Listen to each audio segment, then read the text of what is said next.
Hashtag rescues me. I want to go home, I whine to anyone listening. Nobody turns to look at me, but I'm confident that they all feel the same way. There are hundreds of us in this microscopic airport in the Caribbean, packed in, mostly unable to see what's going on outside. The only windows are the doors in and the doors out. I've lost most of my possessions, and it feels like we've been here forever. Another person complains about something, I'm not listening. It's like a competition to see who can whine the best. I wanted a story to tell my friends and pictures to share on all my social media. I wanted an adventure to share at parties and when I get old. All my grandparents had been at the original Woodstock. Both my parents had been to Woodstock 1994, they skipped 1999, as well as Lollapalooza and all the other big festivals. Until we were born, they had spent summers in a tiny RV, following their favorite band. I could have gone to a lame, cliché music festival, but those were all fake corporate virtue signaling events. They were everywhere now.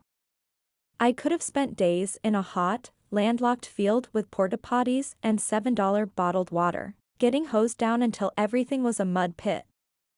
And without showers, so I'd spend the time covered in mud and who knows what else. This was supposed to be the event of my lifetime. I just can't remember the details now. I do remember the plane ride to this island, but I can't remember which island anymore. We were supposed to be on a private jet. They had all these pictures and video on Instagram and TikTok.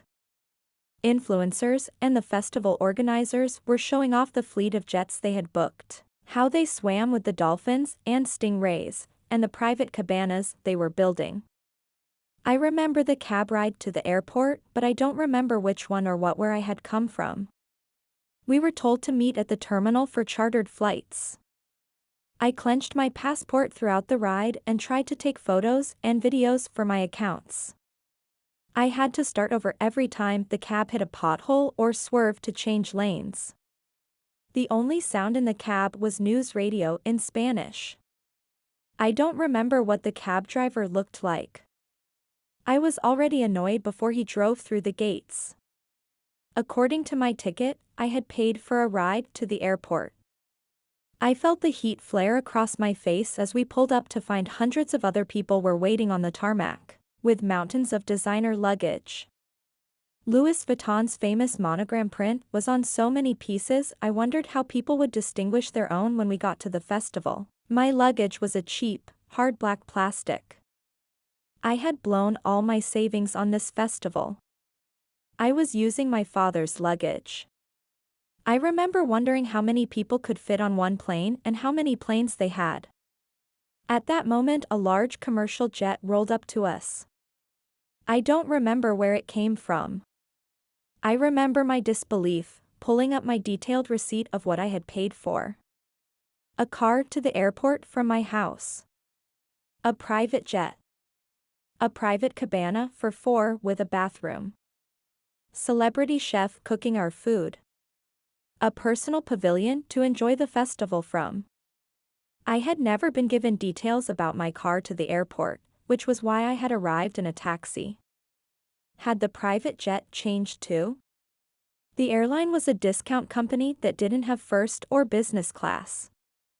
I had emailed customer service, the only option I had to contact the festival organizers, about the issue with my car ride, but still hadn't gotten a response. I went to their Instagram account and found a new link to customer service had been added. I wanted a partial refund if I had to pay for my taxi, and my private jet was a commercial airline. A grayed out box popped up under my message, which gave me hope that someone would respond, but it stayed like that until they started boarding the plane. I looked around at the others boarding the plane.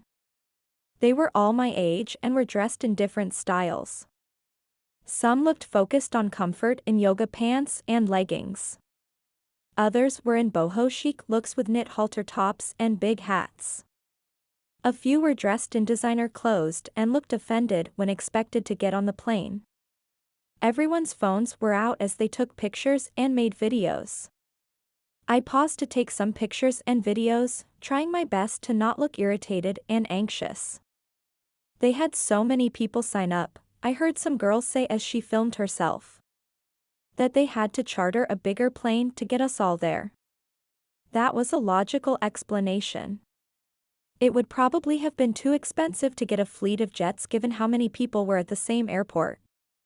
Maybe I had been close enough to the airport that I hadn't gotten to fly on the private jet. I remember trying to recall which airport we were at, but I was pushed forward and my focus shifted to finding my seat. "Is there Wi-Fi?" someone asked a flight attendant as we all got settled in our seats. "Sorry, we don't provide that," he said. "Not even for a fee?" I saw the flight attendant shake his head and give a fake smile. I turned to the lady next to me to commiserate, but she had already put a mask over her eyes, earbuds in her ears, and her head was resting on a neck pillow. Her purse, stashed under the seat, was a Hermes Birkin bag. I recognized it from other Instagrammers but couldn't tell if it was real. Her sandals looked like designer shoes, and she had large diamond earrings hanging from her lobes. I could see that her makeup was flawlessly applied. She clutched her phone in her perfectly manicured hands. Her nails were bright red and came to a sharp point.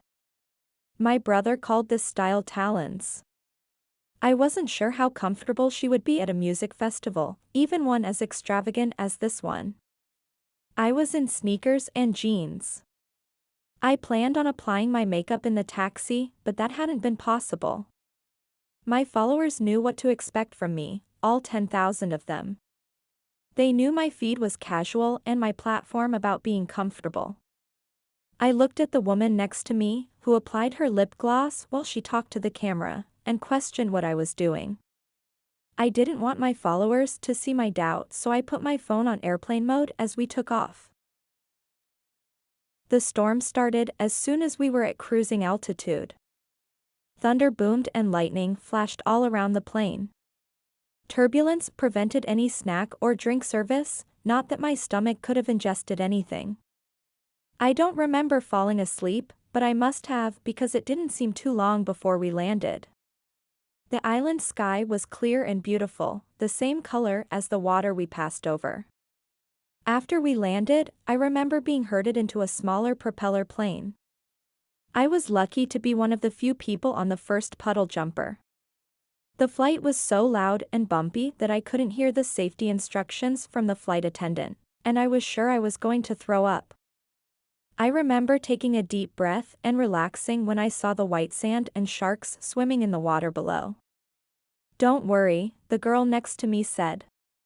Minnie Carney said they swam with the sharks, and nobody got hurt. I couldn't remember who Minnie Carney was, but I'd seen that too. I had been excited for the possibility of swimming with them, but I wasn't sure if that was part of the event, or just something to entice us. As we flew over the coast, I noticed large white tents were being set up. I had paid for a cabana, so those had to be the personal pavilions where we would watch the bands. I didn't see where the stage was and was confused. Maybe they were for people who had less expensive packages. In the distance, people milled around a pool deck at a beach house. That must be one of the cabanas, I remember thinking. Everything will be fine. I didn't think to look for more houses as I sank back into my seat, the anxiety leaving my body. My heart sank when we deplaned and were escorted to long yellow school buses. Other people already on the bus looked frazzled and exhausted. Most were still making videos and taking pictures. "What hashtags are we using?" Someone from my group called out, trying to get everyone excited again. Nobody responded. How many others were expecting better accommodations? How many had paid for luxury we hadn't received yet? I remember asking about my luggage, but the bus driver assured me it would be at the cabana. I was literally pushed down the aisle and into someone's lap. Hands grabbed my ass and breasts as more people were shoved into this space. Tired and felt dirty, I wanted to yell at someone to fix this. The 3 dots on my text message taunted me, and no one had responded to my email. My 1 bar of network signal vanished as soon as the bus left the airport. Others groaned similar losses. How could we share our once-in-a-lifetime experience if we didn't have a network connection? We pulled up to a village of tents, the same ones we had flown over. My heart sank and I braced myself for the disappointment. I could feel the anger in my gut and tried to fight back tears. "If you paid for a private cabana, please get off," a woman with a clipboard said when the bus stopped. Everyone got off the bus. How could this be an exclusive package if everyone had picked it?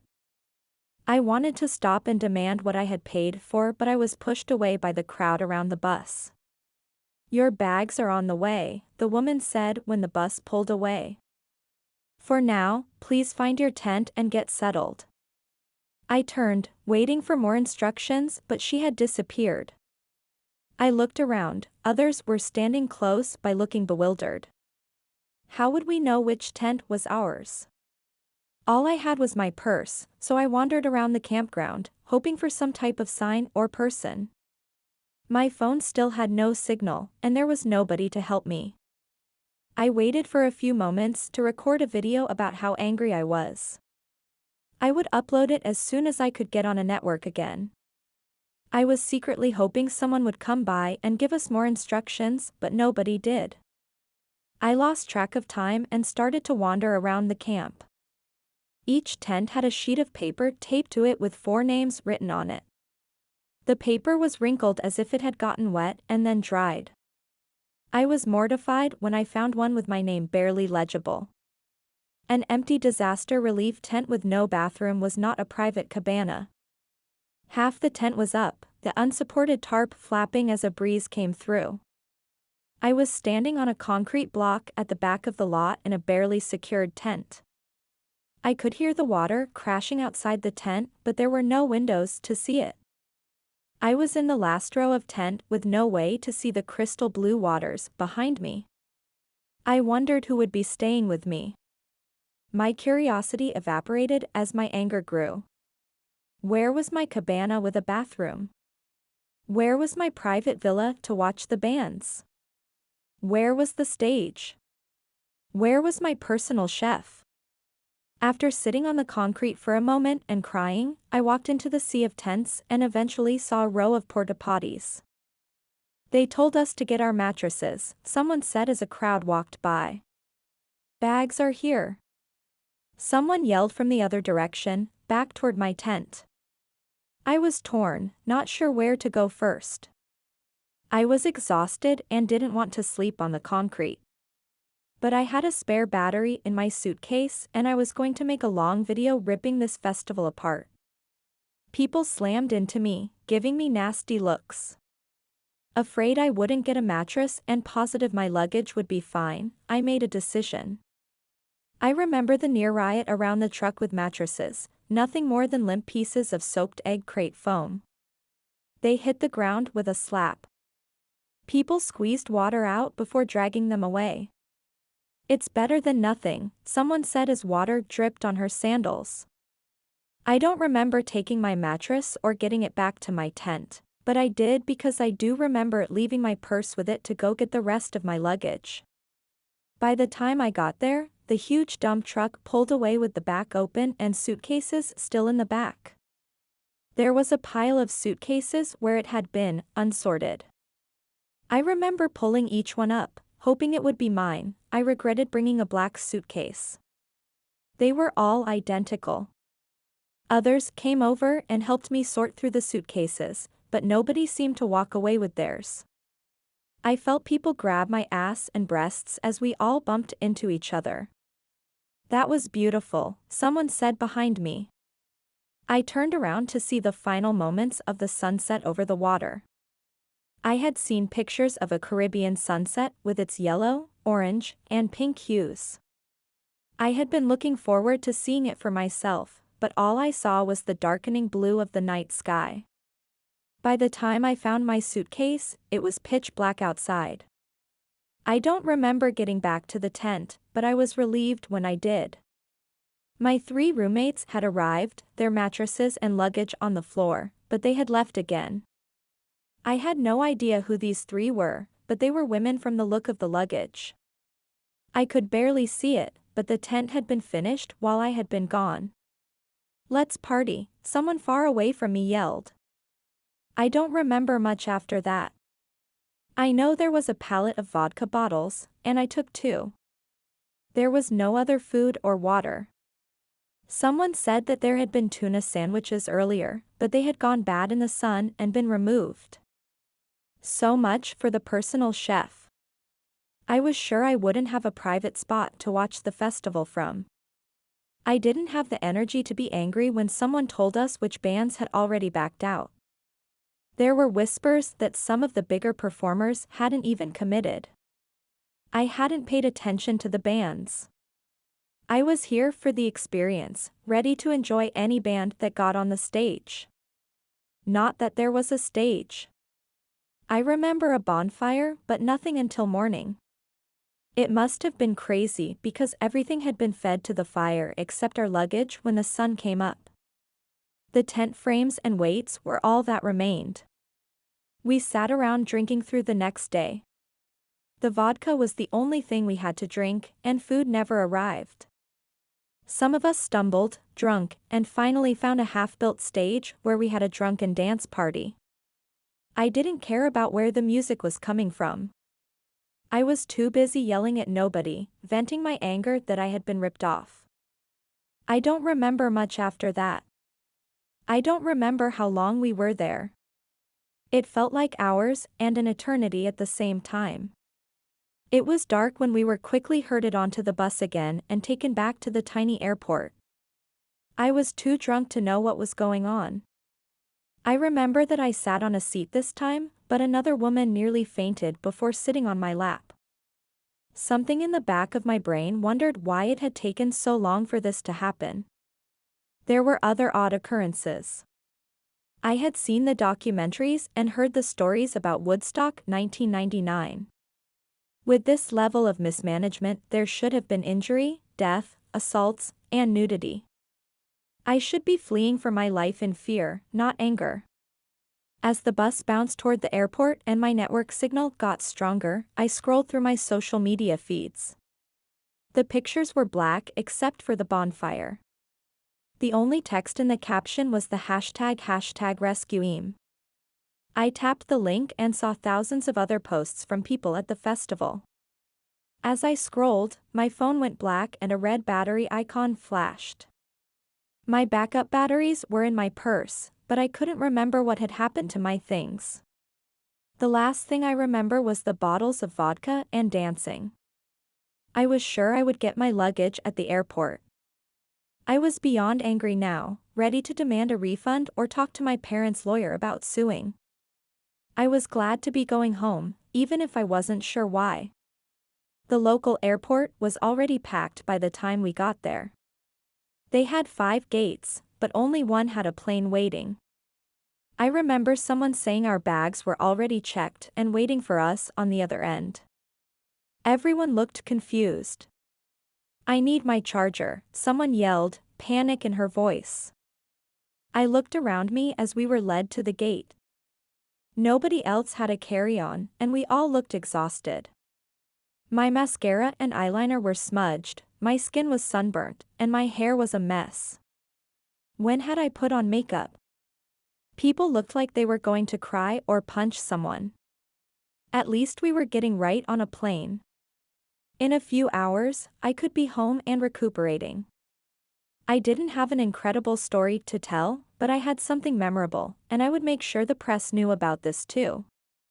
I remember being directed to a seat. Nobody had boarding passes or assigned seats. The flight attendant had a sheet of paper and checked our names off as she walked by.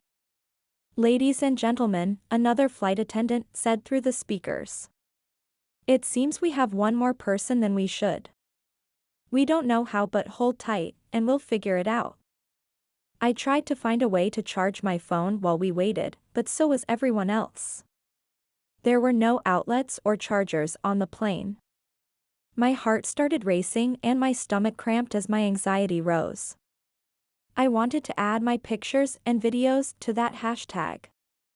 I had proof about how bad the event had been if I could just get my phone charged for a little while. People around me whined about the same thing, and one woman stomped her way to the front of the plane. She started a heated discussion with the flight attendants. Arms were waved, fingers were pointed, and the woman returned to her seat with a face so red that I wondered if it was her anger on top of a sunburn. "Ladies and gentlemen," the flight attendant said into the phone again. "We have been informed that our crew has been working for too long, and we need to deboard the plane until our new crew arrives." Row by row was directed to the exit and back into the crowded airport. Every seat was taken. I made my way around the airport, hoping to find someone with a comparable charger for my phone. "I'm so hungry. Where can we get food?" someone moaned as I walked by. "The restaurant is closed until tomorrow," someone else said. There were only groans in response. I tried to remember the last time I had eaten or drunk anything but vodka, and my stomach grumbled. I remember looking for a bathroom to find water. My head started to pound, and I got lightheaded. I didn't have the energy to wait in the long bathroom line and found a place to sit to see if the line got shorter. They locked the doors. "We're locked in," said a man pacing next to my spot. Some people around me started to cry, but most were passed out. I couldn't see the front of the airport from my spot, but it seemed like more people were coming in from their flights. Was anyone leaving?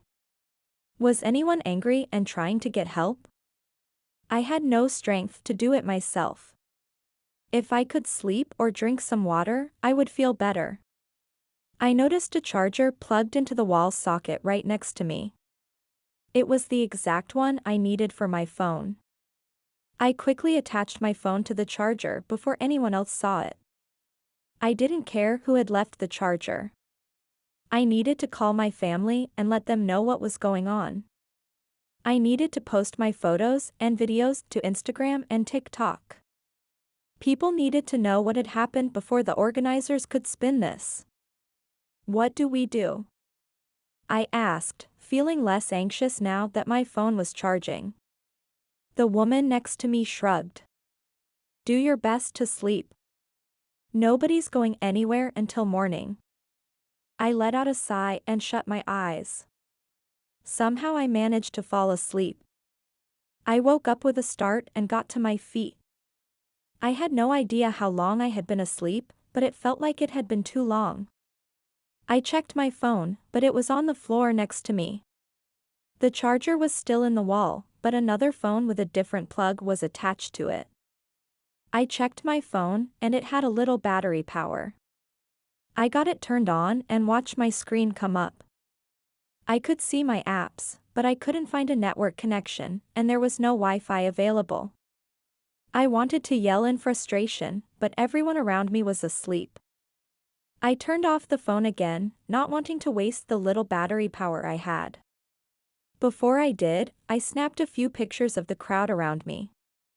The bathroom line was gone. I gulped dirty water from the sink. I felt a little better, but the water made my head throb and my stomach growl again. I walked out to see a woman behind the desk at the gate. I carefully made my way around the sleeping bodies to talk to her. "When will they board us?" I whispered. "You're on the next plane," she said with a fake smile and pointed to the glass door that led to the tarmac and the plane. I didn't consider my luck as I stood where she pointed. Nobody else was there, but slowly people got in line behind me. All of us groggy and hungry. People held on to each other, dizzy with dehydration. I heard a stomach rumble and felt mine do the same. My mouth was so dry I couldn't create any saliva to swallow. Again, nobody asked for a boarding pass as they let us board the plane.